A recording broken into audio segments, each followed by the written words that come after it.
I'm really worried about if he's on the bench for too long, he's going to start shaking and then just run out on the field after a ball in the middle of a play, and we're going to get a penalty for it. So I don't think you can keep him away from the football for that long. That'd be tough. Well, he's got to get healthy. Yeah. 45, 40, 35, 40, he's gonna go! It's time people feel it! Red Junkies. Day by day, he gets better and better!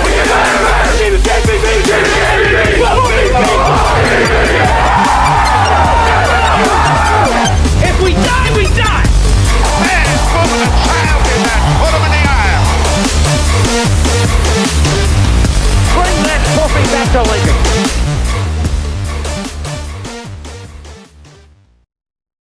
Have you guys noticed that everything seems to be more expensive these days? Whether it's buying groceries, buying a new house, or maybe buying some awesome Husker tickets and going to the concession stand, everything has gone up in price. Well, we've partnered with Mint Mobile to find a solution that might free up some extra cash for you and maybe even upgrade your game day experience. I made the switch a few months back. It took about 15 minutes, and I gotta say, I haven't noticed a drop off at all from my old carrier. They have plans starting as low as $15 a month. Coach Rhule likes to say, correct the correctables. We'll start with your budget and make the switch to Mint Mobile.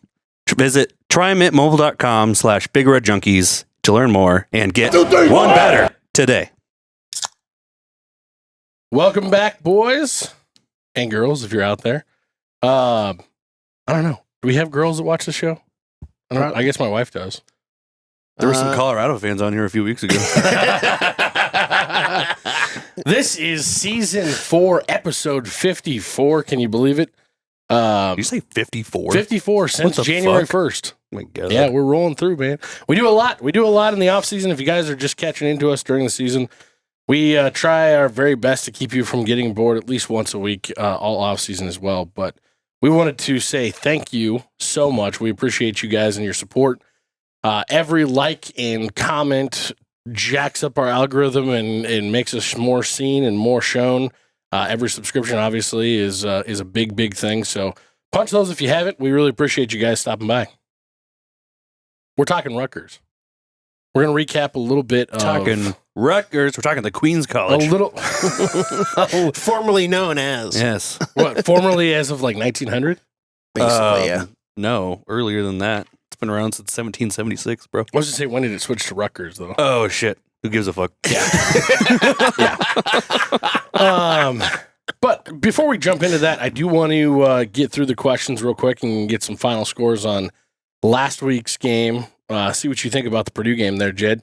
Matt and I kind of already said our piece on it on Sunday. We both, I mean, all in all, it was a good game. The first half I think the sucked. Huskers kind of said their piece in the second half. Yeah, they got it done. The refs got it done, you know. As far as the score goes, obviously, we didn't dominate that game, but otherwise, we dominated that game. Every single drive Nebraska had ended in Purdue territory. Again, that didn't show... I didn't realize that. That's actually big. 200 yards in the first half. That didn't show itself on the scoreboard for various different reasons. But, I mean, we dominated and controlled that game. Even at 0-0 at halftime, I was never worried. Yeah, did I tell somebody, like... they're one play away from being down 7-0. Yeah, of course they are, because that stuff can kind of happen. Because, as the old saying goes, they're on scholarship too. But well, and I thought I was too, never worried. I thought in that first half that the refs took 2 touchdowns that should have been touchdowns off the board, both one for us and one for them. Yeah, My favorite stat is still that the refs had more yards than Purdue did in that game.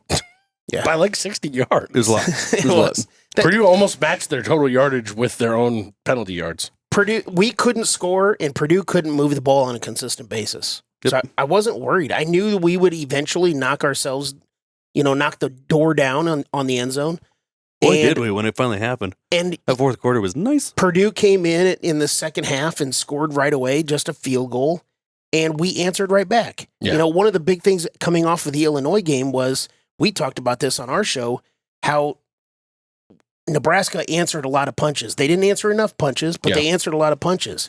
Purdue threw one punch, scoring the 3 points coming out of halftime, and we answered that punch right away.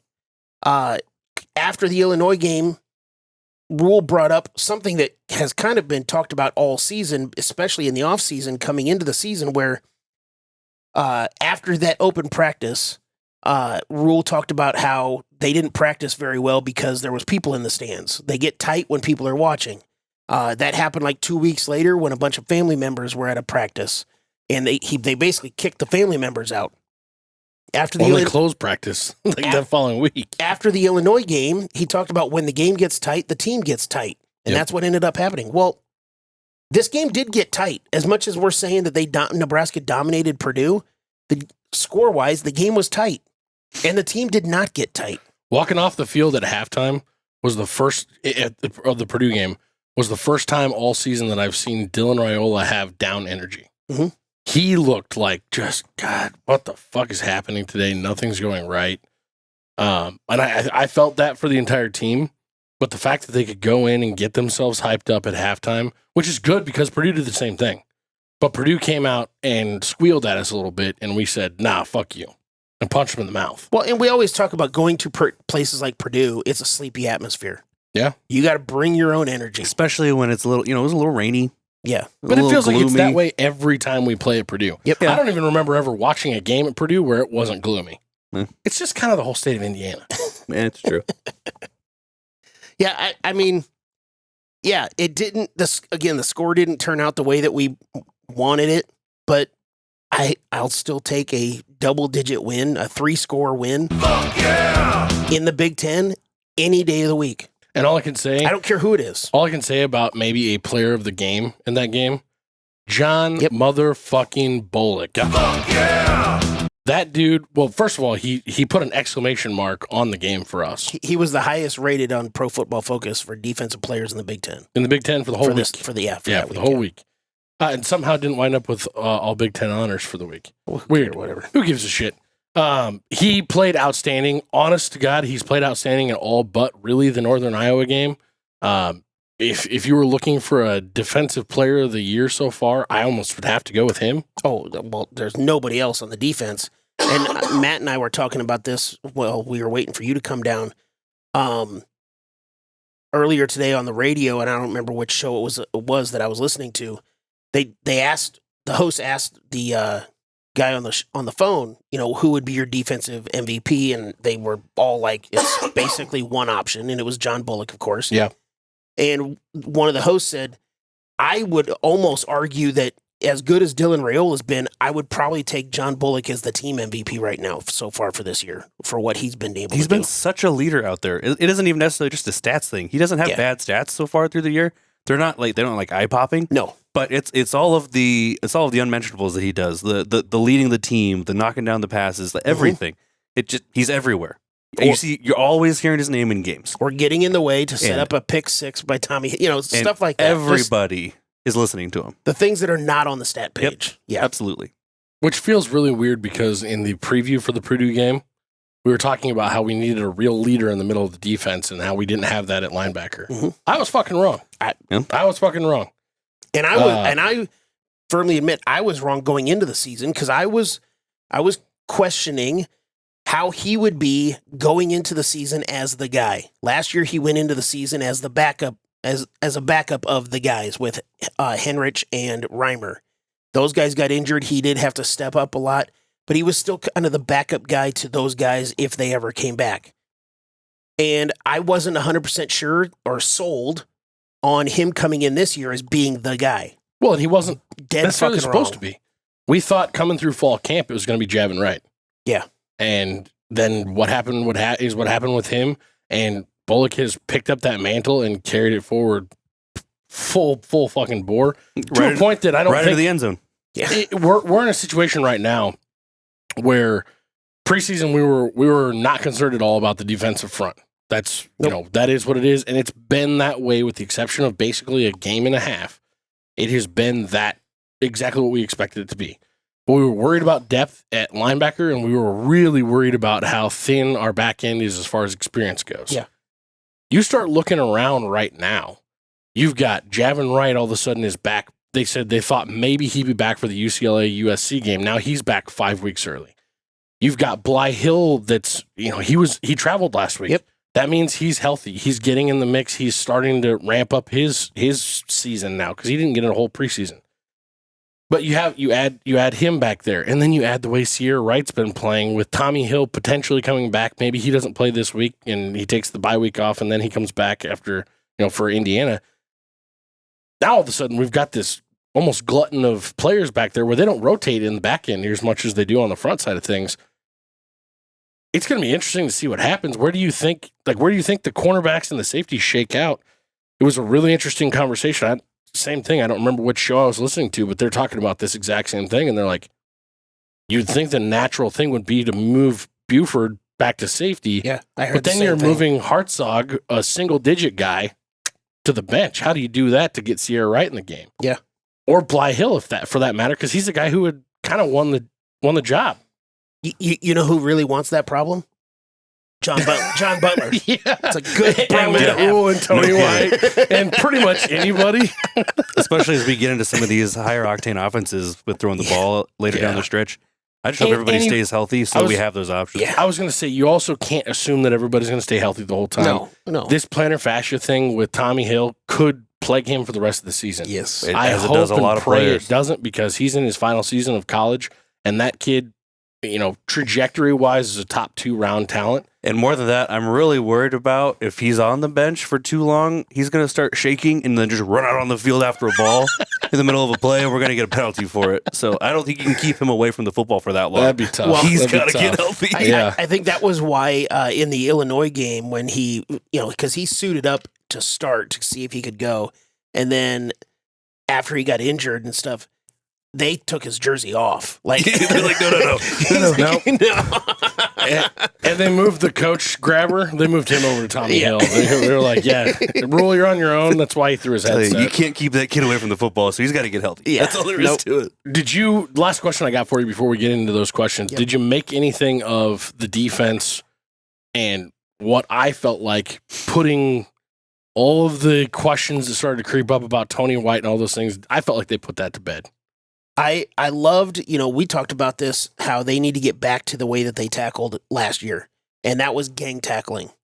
I was very interested to see what our missed tackle number was going to be, and I was kind of surprised that it was at 17, according to Pro Football Focus, because I didn't think we tackled that poorly. Quite a bit in the first half. But if you really look at it, it was kind of the gang tackling mentality where maybe the first 2 guys that were there might have missed him, but the third and fourth guy that was there within a half a second later, where they didn't get the leaky yardage that we've been seeing over the previous couple of weeks, where that's probably where those missed tackles started to pile up a little bit. But the gang tackling that they had against Purdue was a lot like what we had last year. And that's what we saw in the first 2 games of this season. Yes. Now, it's Purdue. So 100%. I want to see it continue, Yeah, but it's a step in the right direction. Here's something that everybody needs to remember. Yes, we play the games for a reason. But yes, there are metrics. There are all these different measurements out there that are used to come up with the preseason stuff.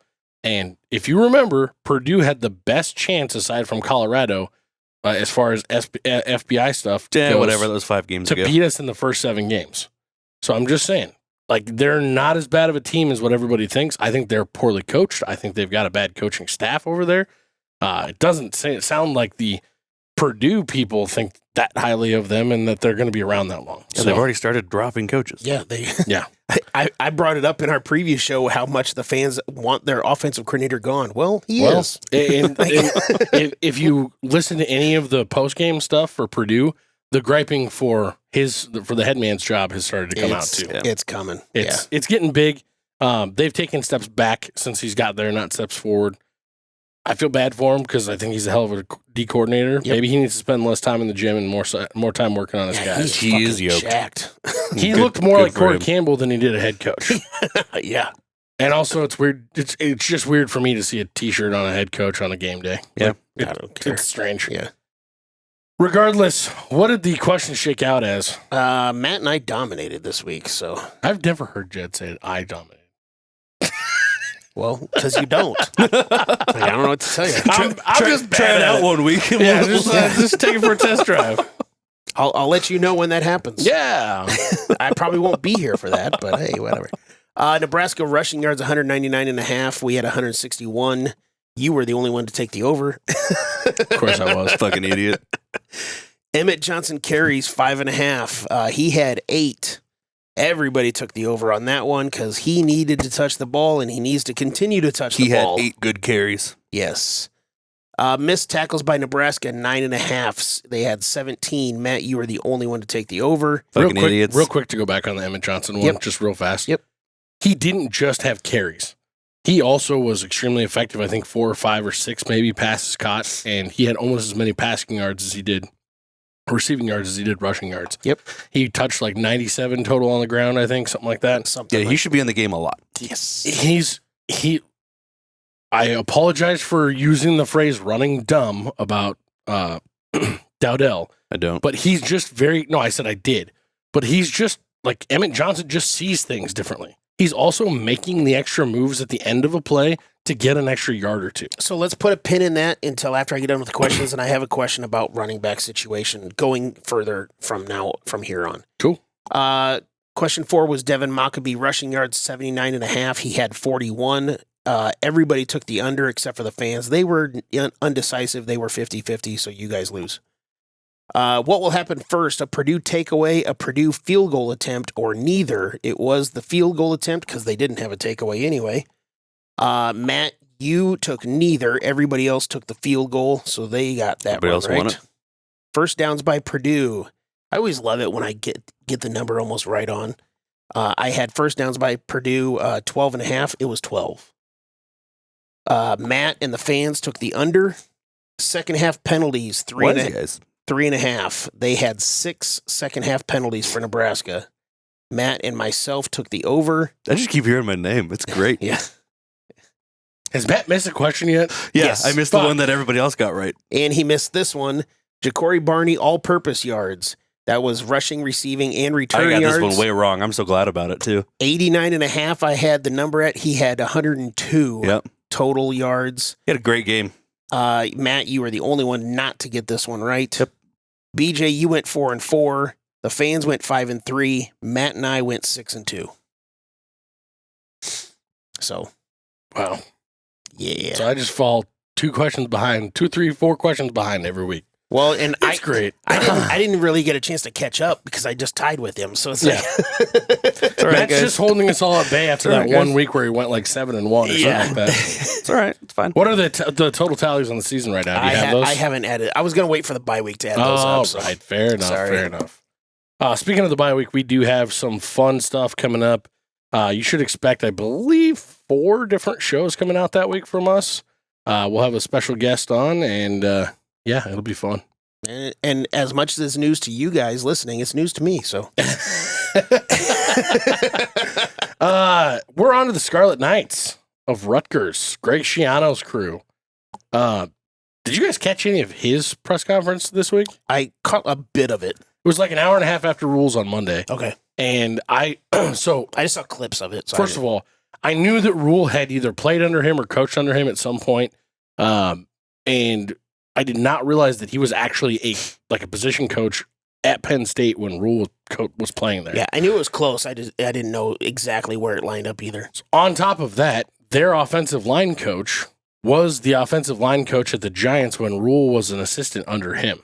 So Rhule has a lot of ties to this staff.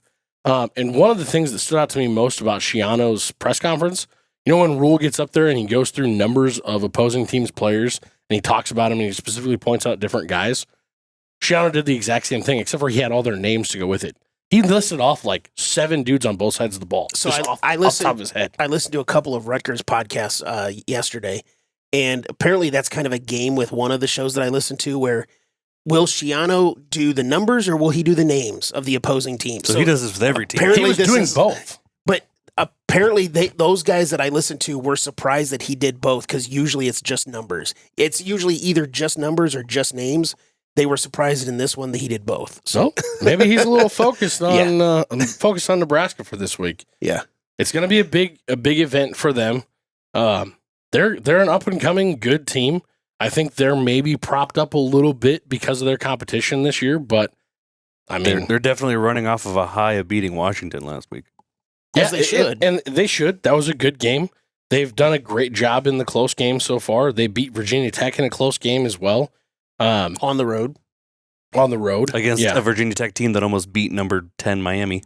So, And I believe Washington in that game was favored by like 9. Yep.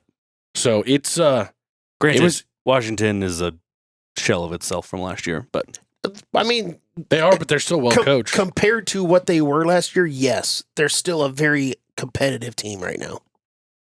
so Rutgers is looking good this year so far. Looking at Rutgers on the defensive side of the ball, I don't like the numbers to me don't scream out as attractive as what people have made them sound like. People have made it sound like Rutgers has a very similar defense to what Nebraska has right now, and that they're almost as good as us. Numbers wise, especially when you take into account who they've played, I don't see it. Especially on the ground, they're giving up a ton of rushing yards. Mm-hmm. They're giving up an average of 5.9, which is good for 128th in the country. That's not good. No. Especially when you haven't played a dominant running team. Not that we're a dominant running team, but it looks like it's going to be an option for us out there. As far as yards per game, they're still 99th in the country on the rushing side of things.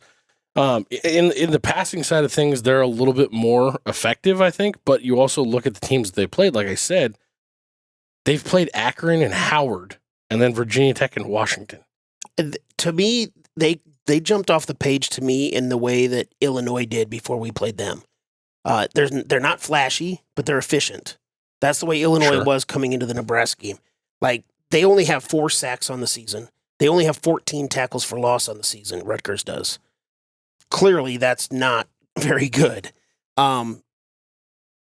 26 of their 37 missed tackles are in their secondary. So their secondary, at least as far as with the run game, they're not that great of tacklers, comparatively speaking. They've had a handful of injuries in their front 7. Nothing like gigantic, just nagging stuff keeps guys in and out of the lineup. No real consistency there. But the thing is, as far as their efficiency goes, their red zone scoring defense is at 55%, which is second in the country. So they don't let people score, even if they get inside the red zone. So, like, yeah, they might. We've referenced that as a bend don't break Patriot style defense. Yep. Like they might let people drive down the field. Hell, Washington had, 8 times in that game they got inside the 40-yard line. Wow. They only scored 3 times. Like, that's not the red zone, but still, once you get inside the 40-yard line, you should be able to put up points. They missed 3 field goals. They had a turnover. Like, the end of that game reminded me of watching an Iowa game. It was sloppy. It was messy. It was not pretty whatsoever, but they found a way to win. So, dating back through last season, I heard this today on one of the Rutgers shows. Teams in college football were 282-0 when they gained 200-plus yards against their opponent. Until Friday. Washington gained over 200 yards on Rutgers. Holy shit. And they lost. So that was the first time in 282 games, dating back to last season, where that team lost when they gave up more than 200-plus yards. Wow. On comparatively speaking. Yeah. So, yeah, I mean, they win sloppy, but they win games. Again, winning is hard. Iowa. Winning is hard. We don't apologize for wins. No.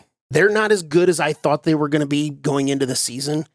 Not that I really thought they were going to be dominant, but I thought their defense was going to be a lot more explosive. But again, they're very efficient. Yeah. We thought they had a chance to be undefeated as to this point in the year, and they are. Yeah. Well, I think a lot that plays into this is like Calic Manis, we knew what he was. We saw him last year for Minnesota. He's not a good quarterback. He's not somebody that we need to be fearful of. He's efficient, like we've talked, like you talked about. Bad. He's not playing poorly, but And he's got expertise, just like what's his name from Illinois.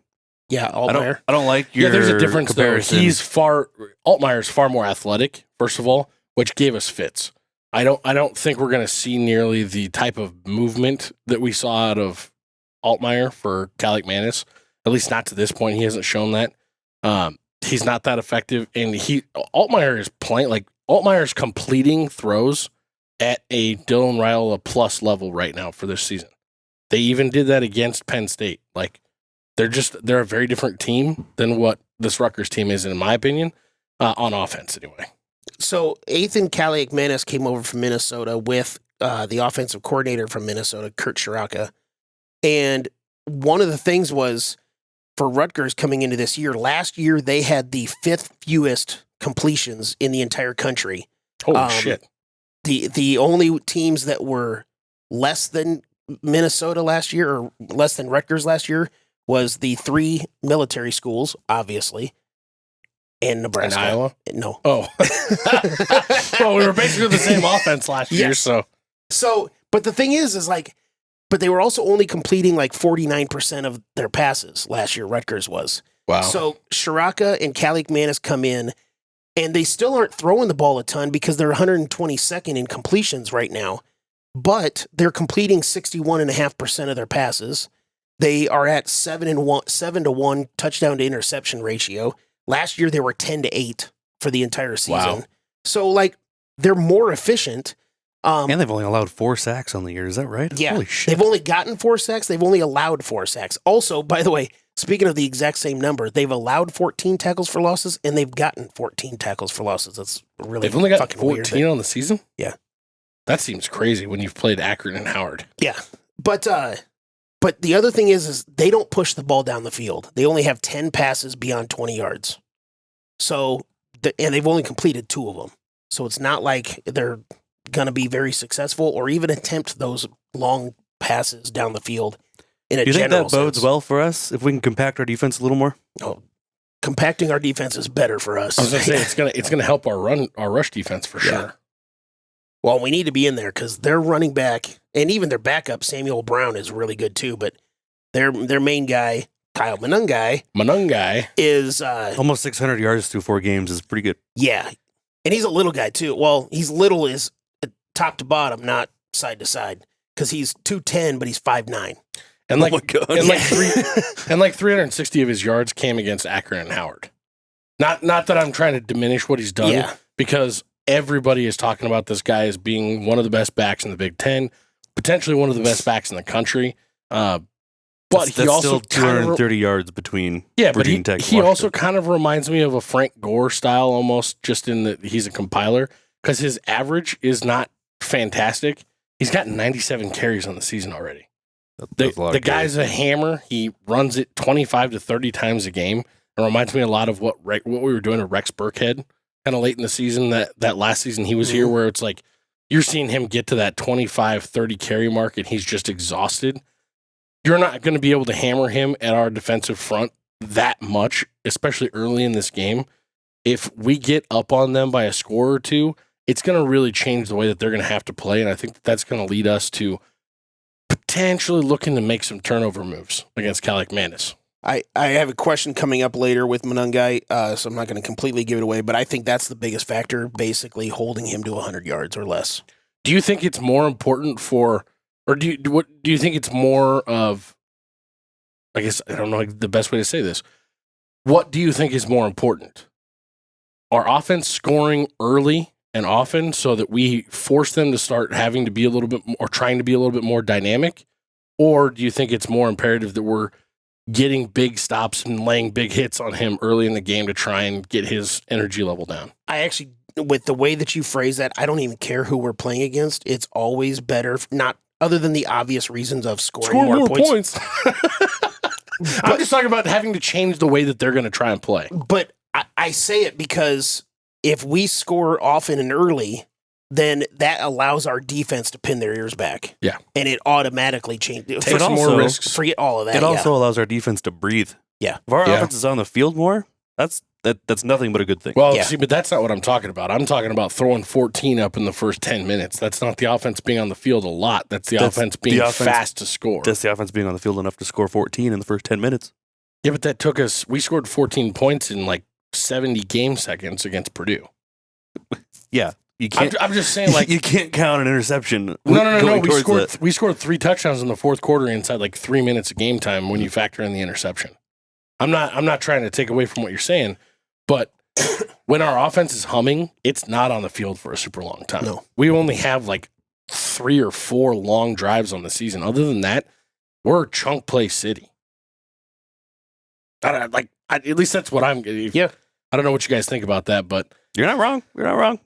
I'd always want to score more points early because Fine, score 21 instead of 14. Be out there on the field a little bit longer. and again, As John Madden would say, the team that scored the most points is typically going to win the game. and again, it's not just because of the obvious; it's because of what that does to our defense. The way that it changes the way our defense plays. Absolutely. Yeah. As long as they don't get complacent, I agree with you. Is there anything else important on their defensive side of the ball that we should be worried about?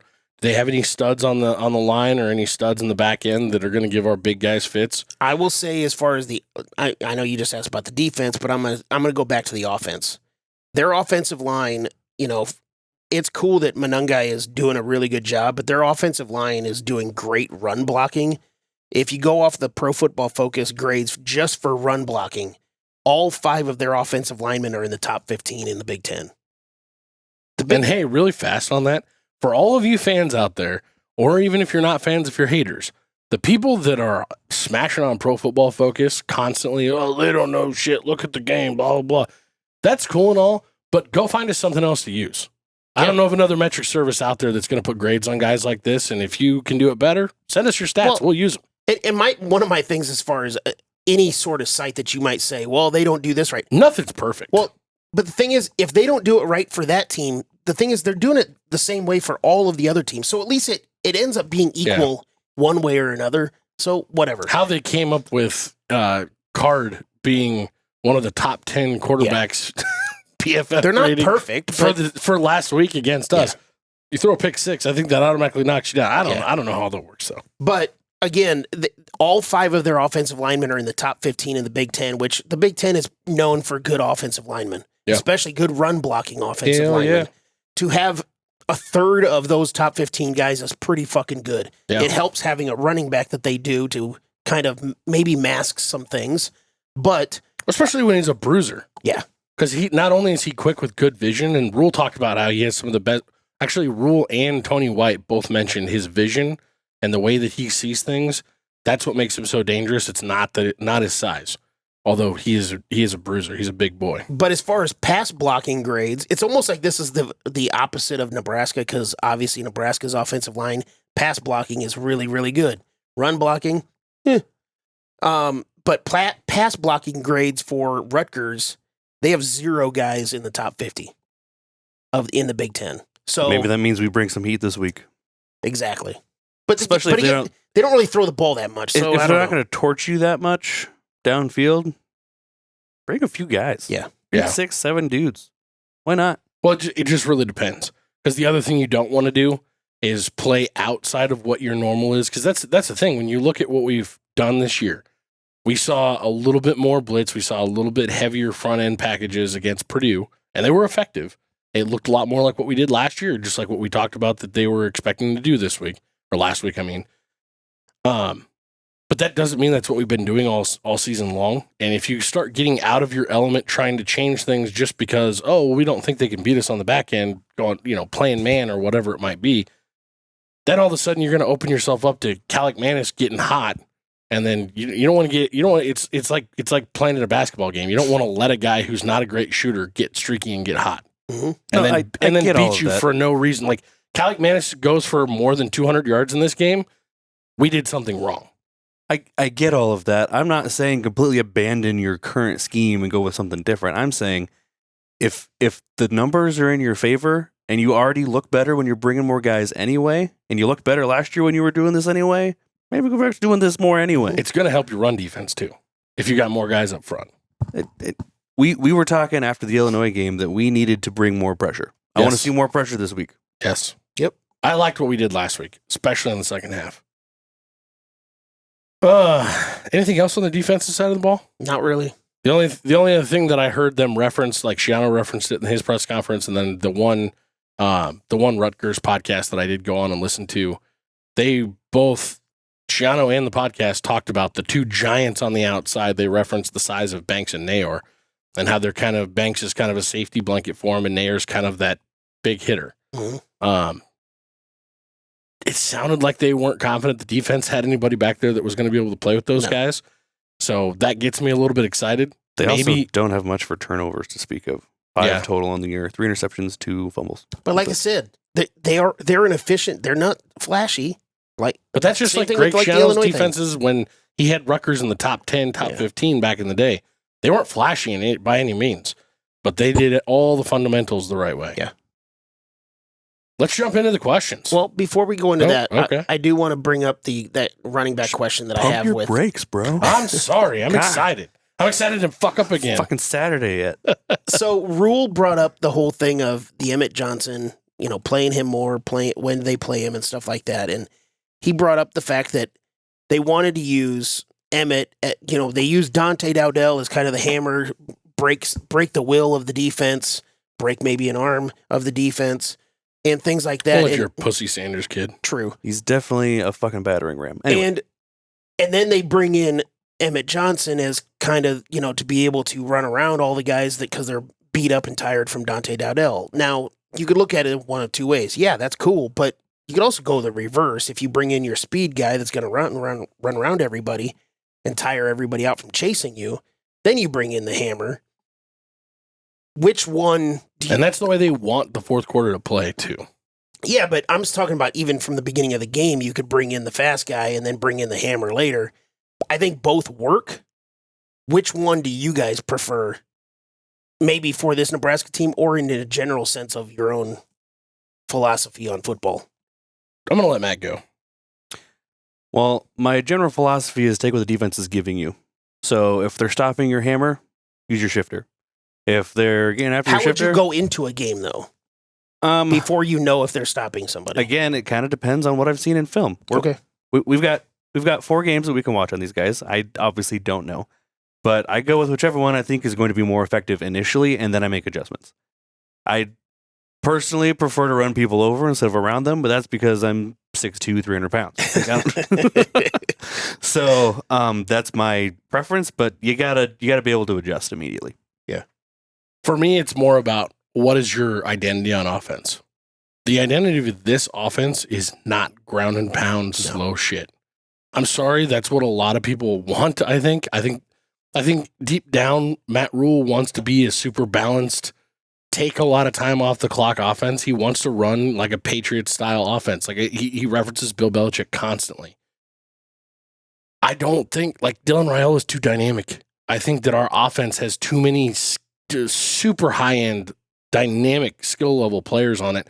Ja'Cory Barney Jr., get him in the game as much as you possibly can because that guy is lightning in a bottle and he is 10, 15, 20 yards every time he touches the ball. Emmett Johnson's almost the same way. Mm-hmm. I'm not talking about speed because obviously Ja'Cory Barney would beat him if you let him lay on the couch for 5 minutes ahead of time.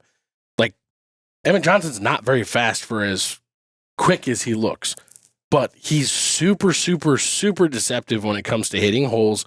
He slides through gaps. He also dances at the end of almost every play and falls forward for an extra yard or two. The guy is just he's a yards monster. He in the Purdue game, he had 50 yards on the ground and 48 yards receiving. You don't get much more balance than that when it comes to a receiver coming out of the backfield. It sounds like BJ's saying Dowdell would be his preference. No, Dowdell would be my guy to come in and wear down the fourth quarter. By the fourth quarter, when we're up by 3 or 4 scores, that's when you bring in your hammer and you let him go to work. And you know what? If you have to punt the ball 3 times in the fourth quarter, cool. But you're also going to take, 40 seconds off the clock every time he touches the ball. So if he can come in the fourth quarter when we've worn down their offense or their defensive front and the offensive line is given a great push because they're excited because we're up by 28 points, your run game that's just ground and pound between the tackles is going to be more effective at that point, in my opinion, based on the way that Dylan Raiola can let us play the game. I have always been a big running back guy. I was a Calvin Jones guy over Derek Brown. The older guys from the early 90s will understand that reference with Nebraska. You old fucks. We still love you. I was a Dan Alexander guy over Corral Buckhalter.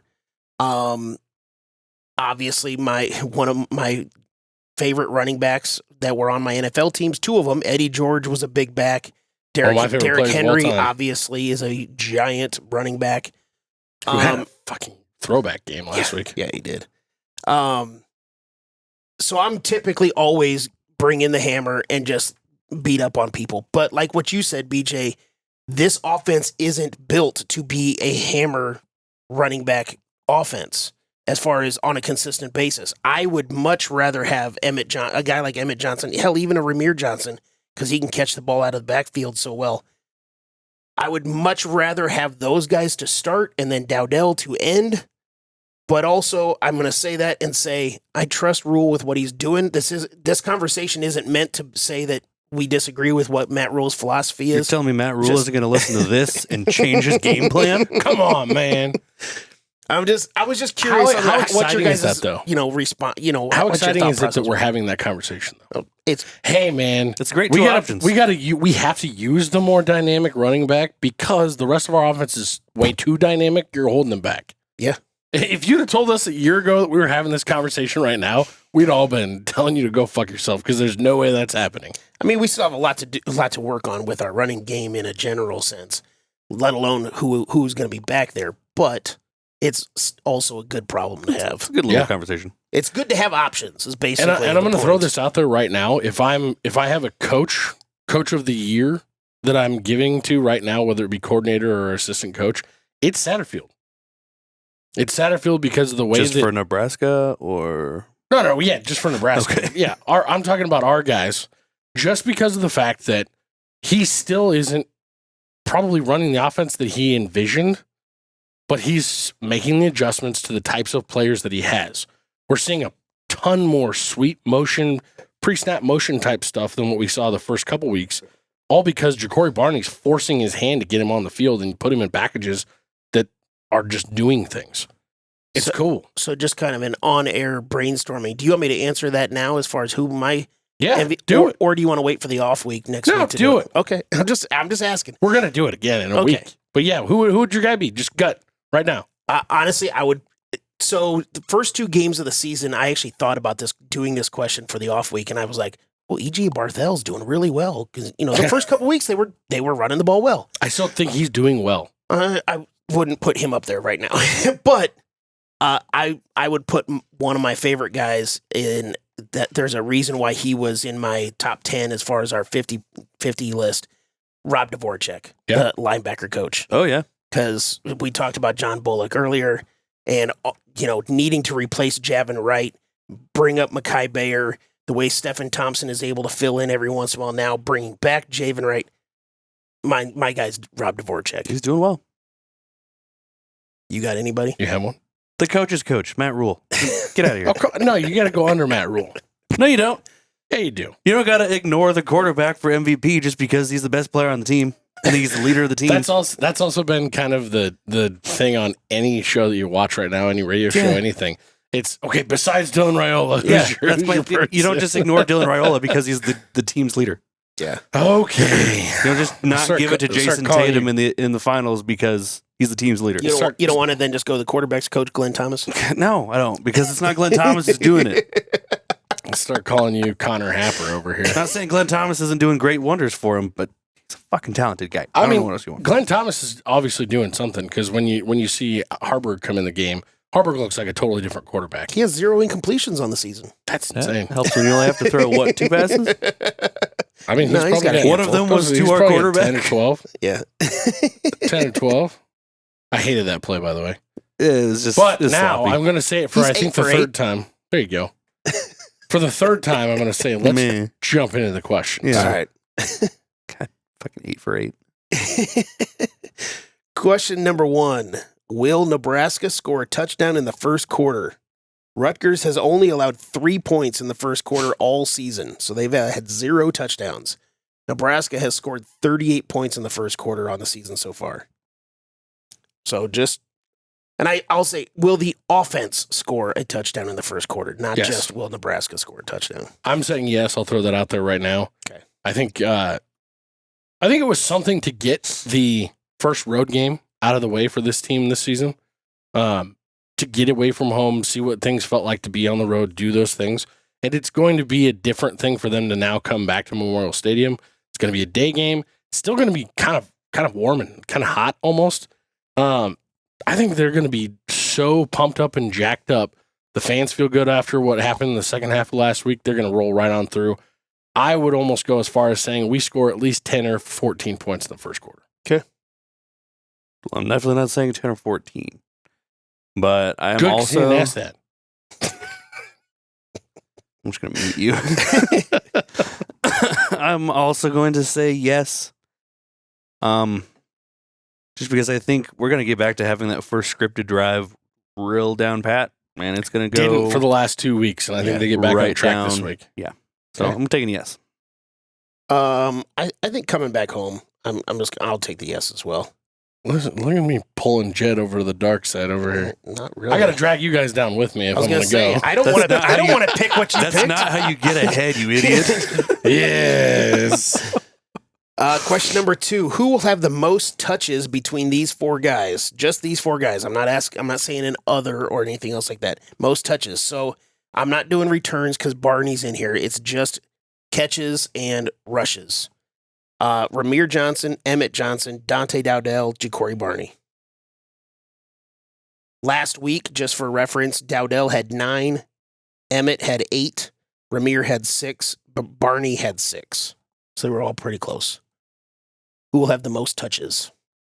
Obviously, Dowdell doesn't get receiving yards, so he basically just depended on carrying the ball. The other 3 guys will get a little bit of both. Emmett Johnson had 11 touches last week. I had 8. He had 8 carries and 3 catches. And I must have not added that in there. Yeah. Emmett Johnson. I said it first. Ramir had 6. I don't know if that's what you said. Yeah, I had 6, yeah. I am going to go with Emmett Johnson. Because I think what you saw last week, if you don't give him ample opportunities, you're going to cause a problem. Like, you're going to have a riot on your hands if Emmett Johnson comes out this week and then all of a sudden they're only, 4 touches again. I was seeing Twitter accounts that I've never seen before about like just general football fans saying, "Hey, this kid needs to see the ball more." Mhm. So it's I mean, out there. He averaged when he touched the ball on the ground, he averaged 6.3. When he touched the ball through the sky, he averaged 16. Yeah. You gotta fucking feed the guy. As Jed put on our, I think it was on our Twitter account. Yeah, it was. It was that Zeke Elliott, No, it was the feed me or little, whatever. Little Shop of Little Shop of Horrors. Horrors. Feed me, Seymour. Yes. Yeah. I would never put Ezekiel. I What saw the like 50 fuck? other people put that Ugh, up. My bad. gross. I didn't mean to call you on that one, but No, I don't I was care. going to say I thought Emmett Johnson had more last week. I'm going with Emmett No, that's Johnson fine. simply because I of that, missed it. That's fine. and because I think that's where the game plan's headed. Like, so now I wanted to pick Emmett, but like I don't want to have all 3 of us pick the Hey. same ones again. Hey, but So, it's a good question. Do it. But I think this is a logical answer. This is not a That's- fan answer. Yeah. You're at a point now with the offense and the way things have been going that it's almost like we're one of those wild stallions where they really didn't know what they had before they got into the season, and ever since they put the reins on it, it's like it's pulling away. It's pulling Are you away. You saying really we're want to go? Like Bill and Ted's Excellent Adventure, Wild Stallions. I think right now we're almost to that breaking point where it's like, okay, mistakes be damned. I'm taking the reins off. I'm letting go. You guys go fucking run. Yeah. And you're gonna put your electric playmakers in the game for that. All of that said, I think we see Ja'Cory Barney's numbers go up significantly again this week. I think he's gonna ramp up throughout the season. I wanted to put pick to be different. I wanted to take Barney, but again, the obvious answer is Emmett. Like I have to take he doesn't Emmett. get those immediate carries out of the backfield. And he's actually sniffing your heels like he can't let you get away. But Yeah. No, that's not why. I see it. I chose this question first, just so we're You all did. clear. Question number 3: red zone scoring offense for Nebraska percentage. Nebraska scores at 77%, which is 105th in the country. Rutgers allows 54%, which is 2nd in the country. I basically just said, well, if we make it inside the 20-yard line 4 times and we score 3 times, I don't want to do 75%, so I did 75.5%. Scoring offense for Nebraska. Scoring offense or red zone offense? Or red zone offense, I'm sorry. Under. Okay. We've struggled inside the 20. Yeah.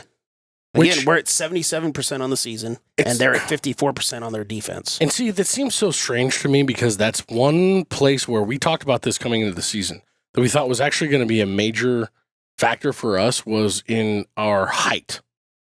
Down in the red zone, you should be able to use a 6'6" Carter Nelson, 2 6'4", and a 6'5" wide receiver. When we call the play, we do. Yeah. We've had odd play calling in the red zone this year. Yeah, especially when we're down inside the 5. It's gotten rough. When you say Raiola throwing a 10-foot high ball at the back of the end zone and Nayor goes up and grabs it, that's the play call you should be making. Yeah. And we outside of some corner fades, we'd spend a lot of running when we don't need to. That's fair. Well, and one of the other conversations that we had coming into the season was, can we run the ball when we have to? Whether that's a 4-minute offense type thing to bleed the clock out, or when we get into a tight situation like being in the red zone, can we run the ball when we need to? That's my thing. We have not proven that it's cool. Everybody's like, well, like in the Illinois game, if we averaged over 3 yards a carry, why couldn't we have ran the ball on 3rd and 3? Well, okay, that's cool that we average over 3 yards a carry all the rest of the game, but can you do it when you absolutely have to? That's a question for our offense. That's why I'm saying it's on the coaching staff. It's because we don't have to. Yeah. We don't. We were watching the new Chasing 3 that came out, literally as we were prepping for the show, and twice in the Illinois game, Raiola put a ball in the end zone that no one else could get but our player, and we scored a touchdown. Mm-hmm. Do that more. I agree with you there. I would like to see an inside the 10 first 2 plays passing. I would like to see that. I would not. I don't feel like you need to run the ball in those moments, especially when you look at the lack of continuity on our offensive line so far this year. First 2 plays, maybe not, but first play, absolutely. Yeah, there's just no reason not to take those shots. And then you use 3rd down basically to position yourself dead center of the field for the easiest chip shot field goal you possibly can. Well, I don't think you do that either. Don't ever say easy field goal. I don't think you do that ever, because I don't think it matters where you are on the field. Ever. If you get a shit snap every time, it doesn't matter. I agree with you there. You go for the end zone 3 times. I did. There was a kid on. I'm gonna butcher this. I don't remember. Actually, I'm not even gonna try. I don't remember what his handle was on TikTok. I saw this. He had some like 37,000 views already on this video, but he's a soccer player at UNL right now. Go get him. He had like 3 different videos. It was like me prepping to try and walk on for the Nebraska, and he's nailing 55-yarders. Go get him. He's going hash to hash. He even did a whole video. Somebody was like, yeah, but you're going to have to tilt the ball slightly and put the laces in order to kick for Nebraska, apparently. And he went and did a video where he was doing that from hash to hash, all laces in. And Rhule, he's out there. Go get him, man. He was kicking in your practice facility. You can't tell me you don't know about it. After that second bad snap that rolled back to the holder, I texted one of my friends who graduated from Nebraska 5 or 6 years ago. Sam, I don't know exactly when you graduated, but he's a younger guy. And he was a long snapper in high school at prep. And I text him, I go, hey, you got any eligibility left? Because we need a long snapper. And he responded back to me, he goes, I'm going to enroll for my master's this weekend, and I'll be at practice on Monday. I said, good. Like, please, Sam, get it done. You can do it. We could probably sponsor a scholarship for him. Yeah. Yeah. NIL deal. We got you $10 right here. Let's go. Cheap fuck. Okay, 15. Fuck, what do you want from me? Hell, we need more likes and subscriptions if we're going to sponsor Sam, guys. Come on. No, I'll just get him a bottle of Jaeger. He'll drink that. Everybody go purchase Mint Mobile. You'll be fine. There you go. I'll get him some Burke's Bucks, a bottle of Jaeger. Burke's Bucks. There you go. There you go. All right, what you haven't made your pick yet on red zone scoring percentage for Nebraska, 75.5%. I'm going to go under. Okay. Jed? I am going to go... He doesn't like that we both took under. I don't have a reason here other than you've already told me they're a bend don't break offense or defense, and I really don't like what we've been doing inside the 10 specifically. And it just to me seems like we're probably not going to have that many opportunities really truly inside the 20. I think we're going to score on some longer plays in this game. So we might be 1 for 2, and I don't want to be caught in that. I'm going to go with the over. I'm going to say we go 80%. Oh. Because, I mean, we can't keep picking the same thing. So you think we're going to have 5 red zone opportunities in this game? Sure, why not? All righty. Score 4 times, 80%.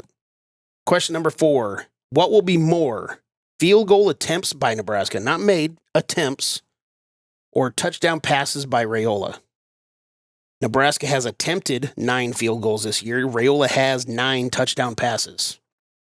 Rutgers has only allowed 3 touchdown passes on the entire season. So basically, do you think we're going to attempt a fucking field goal? Kind of. I got to take Raiola on this one. I'm going with Raiola on this Oh, one. fuck. And it's gonna be big. I think Raiola probably throws his first 4-touchdown game. Okay. I don't think that, but I also don't think we trust a field goal. That's Period. yeah. Yeah, I kind of have to go to touchdowns because, like, I think that there has to have been tremendous improvement this week for that entire unit, the field goal unit, from 3 players. if you're going to even trot them out there this week. yeah. It's just like I'm not trying to be a dick, unless but there's not any more to talk about with that. unless it's 4th and goal from the 20. Like, Yeah, right now at this point, you're simply talking about just giving up a possession if you're trotting them out there in any sort of a high pressure situation. Like I said before, if you're inside the 10 and you throw it twice to try and get it in there and you don't get it, use the 3rd down to run Dowdell over to the center and kneel it down and give him a fucking 17-yard chip shot. That's what I would be doing right now. As long as you don't use the word easy on the field goal, that's fine. But I truly think that when you look at the percentages, for a should be easy field goal. when you look at the percentages, even if we're inside of basically a 4th and 8 and we're on the plus side of the field, I think you need to go for that. Yeah. Well, and if you have that mentality, you can also call You call 3rd down differently maybe too. better plays Yes. on 3rd down. Yes. Yes. Not to hark back to the 4th string tight end in the end zone in Illinois, but Which I had no problem with. I don't either. Like, that's not where I'm going with this. What I'm trying to say wanted is, to say that like out you loud. just said, it changes that type of a play call on 3rd down. Mhm. You're going for 3, 4, 5, 6 yards instead of trying to get the whole chunk on 3rd and then having to try and trot out your field goal. Question number 5, Kyle Monungai rushing yards, 99.5. Again, this is one of my keys to the entire game. Will he get over 100? He's averaging 147 per game. He had 84 versus Virginia Tech. For reference, under Tony White at Nebraska, there has only been one running back get over 100 yards in a game. Do you happen to know who that might have been? You might not know the name of him, but the team that it was against. Was it Illinois last week No, or 2 weeks ago? it was last year. Oh, was it Blake Corum for Michigan? Nope, he had like 74. Oh, They had like 75 guys that had yards. I was going to say him and Edwards probably ran went. It was LaShawn Williams with Iowa. He had 111 yards last year against us. But he's the only guy to go over 100. Will Kyle Monungai be number 2? No. Nope, I don't think so. He put up 148 against Washington, and against Virginia Tech, he put up 84 on 26 carries. Yep. He's not been that efficient, and neither one of those teams possess the defensive front that Nebraska has. I think we had a week and a half, call it 2 weeks if you want to call the Northern Iowa game, the whole thing of it, bad defense, but I think that was the only letdown you're going to see out of this defensive core this week, or this year, I mean. This is all, speaking of, again, back to our defense, and I think, Matt, you asked the question as far as compacting our defense down because Rutgers doesn't stretch the field very much with their passing game. This is a game I want to see Gifford in the box more than he has been all year. Absolutely. So what are you taking? I'm going to take the under. Me too. We're all just twins in this This week. sucks. Yeah. I feel like I need to change all of these numbers. You did a shit job this week, Jed. God. But all these numbers make sense. Yeah. They do. I mean, you're not far off here. If you had set the number at 89.5, I'd be a little more questioning. Oh, yeah, absolutely. But I really think that this is going to be a matter of him knocking at the door, 2 to 3 yards per carry, and he's not going to carry it more than 30 times in this game. He's going to bust at least one or two for like 30 yards. It's just Bust. what he does on all the other ones. Question number 6. This has kind of been a bugaboo for Nebraska so far this season. Second half third down conversion percentage. They convert on the season, Nebraska does at 45.7%. The first half, they do 54.2. Second half, they do 33.3. Versus Power 4 teams in the second half for Nebraska, it's 15.3%. That's Well, and we only had 1 third down conversion in the entire Purdue game. Yes. Granted, we only went for 8 of them. Rutgers allows basically 50% per game on the season. So I'm going to put the number at what our second half is so far this season at 33.3%. Over. This is for the second half or for the whole? Just the second half.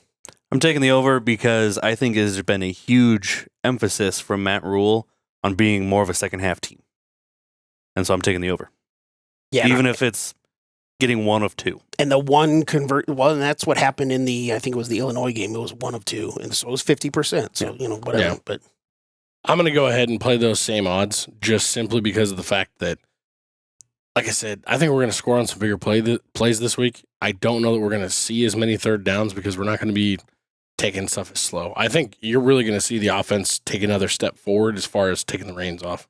I would be interested to see what we look like on 4th downs because I bet we go for it a couple times on 4th downs. Yeah. I was really kind of shocked not totally surprised necessarily, but to see that we've played 3 Power 4 teams and in the second half we're only at 15.3%. That is so bad. Wow. Well, you got to think about it. We played pretty much 0 offense against Colorado. Yeah. We literally didn't do anything in the second half against Colorado. We converted 1 against Purdue. That only leaves you Illinois. I know, but that's bad. Just bad. I'm going to I think it's going to be close to this. I'm going to take the under because I'm sick and tired of picking the same fucking things as you guys. Finally got him off. Got him. Finally got you off. That's what he said. Got you off, Jed. My last question. Nebraska. Oh, shit. I didn't even put a number on here yet. I guess I'll just throw up a random number and go with this. Got him off and made him throw up. Jesus. Nebraska tackles for loss. Nebraska averages 6.6 per game. Rutgers allows only 3.5 per game. I'm going to just put the number at 5.5. 5.5, huh? Yep. So, wait a second. We've picked the exact same Every time. every single time. Every single question, wait a you guys second. have picked the same. So, you're setting the total tackles for loss at For 5.5 Nebraska, yeah. I'm taking the over. for Nebraska. Yeah. Like Nebraska's defense. No, Nebraska's offense getting tackled. What the fuck do you think I'm asking It just you? seems like a low number.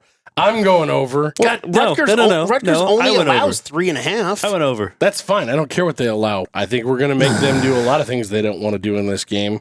Fine, give me the under. Fuck you. You can take the under. That's fine. I'm going to go. I'm really truly thinking we get up early in this game. It's going to make Cal McManus have to hold on to the ball a little bit more. He's not nearly as elusive as Altmaier was. I'm probably guessing somewhere in the neighborhood of 3 to 5 sacks in this game. So that's going to get us there on the tackles for loss as is. Throw in the fact that we're going to stop, Monungai 2 or 3, 4 times at the line or behind. Yeah, it's easy math. I'd set the number closer to 8. Oh my God, no. For sure. Fine. He's taking 8. No, I'm not. Yeah. We had 9 last week. I'm going to go with the under as well. That's all I got. That's all you got, huh? Yep. All Well, Queens College on Saturday. Queens College, Rutgers, Scarlet Knights roll into Lincoln for a 3 p.m. kick on FS1. Earlier, I saw that the game weather was actually supposed to be closer to 90 degrees. This is telling me 79, so maybe something's changed. Beautiful. That would be a lot nicer. I hope for it's sure a lot nicer. closer to 79. Yes. Yeah. Are you going? Yeah. And Matt's going for sure. Who knows? Maybe I'll be there. Maybe I won't. I have a cousin who lives in, I'm going to say the state because it's just the state. I'm not talking about the team. He lives in Colorado. He's lived in Colorado his whole life. But he's been a lifelong Nebraska fan, and he's never seen a game at Memorial Stadium. Does he have a name? He does, Adam. Adam. What's up, Adam? And Adam, we're popping your cherry this weekend. It'll be fun. And I had 2 tickets to the game, and we were talking about it over the summer. He's like, "Oh, I've never been to a game," because I hadn't nailed down who was going to come with me. I'm Sure. like, "Well, you want to get your ass over here?" He's like, "Sounds like a plan." I'm like, "Cool, then you're in." I'm in. It'll be a good one for him, I think. The line opened at minus 6.5 in Nebraska's favor. It's up to 7 now. It's kind of stayed there for the last day and a half. Over under is they're expecting a low scoring game on this one, 43.5. It's now down to 40.5. I don't know if they're expecting weather to change that or what the deal is, but this one to me screams go. Like I said, I think that the offense is going to run a little bit more high end than what we've been used to seeing so far this year. I wouldn't be shocked to see Dylan. You didn't have a Dylan Raiola total passing yards on this week. I did not. If I was going to set a line on that, I would probably set it somewhere in the neighborhood of 275, 274.5, because I think he's really going to get close to that 300 mark, break that 300 line. Like I said, I think 3 or 4 touchdowns from him. And if you're looking at this over under it being 40.5 now or 43.5, even if we're going there, that's saying that Nebraska covers this game easy. I'm seeing Nebraska somewhere in the neighborhood of a 28 to 35 to 10. 3 or 10. That's kind of where we are. We seem to be giving up these late garbage time touchdowns to these teams. So I'm going with a big win for Nebraska on Saturday. Well, I'm definitely taking the over because 41 or 43 both seems really low. Yeah. Yeah. If our defense keeps playing the way it has the last 2 games, I'm going to take Rutgers with the points. If our defense plays like they did the first 2 games, I'm taking Nebraska with the points. So I'm not exactly sure what we're going to see. I'm going to go ahead and take Rutgers just because I think it could be, Nebraska wins by 4 because Rutgers kicked a field goal in there somewhere. But I was going to say, it's not because we did. That's why I said 4, not 3. Yeah. But I think it'll be a pretty close game. I think it'll be a pretty tight game. I think, unfortunately, our defense gives up some points. Yeah, Matt, you and I were talking before we started recording that we were kind of surprised at what the point spread came out as to start with. Not surprised that Nebraska was favored, but 6.5 seemed like a lot to start off with. I would take the over on the total. I think that it's going to really come down to if we can hold Monangai under 100 yards. If he goes over 100 yards, we're in trouble. Not that I don't mean trouble as far as we're going to get our ass kicked by any means, but I think it's going to be a close game, like you said, Matt.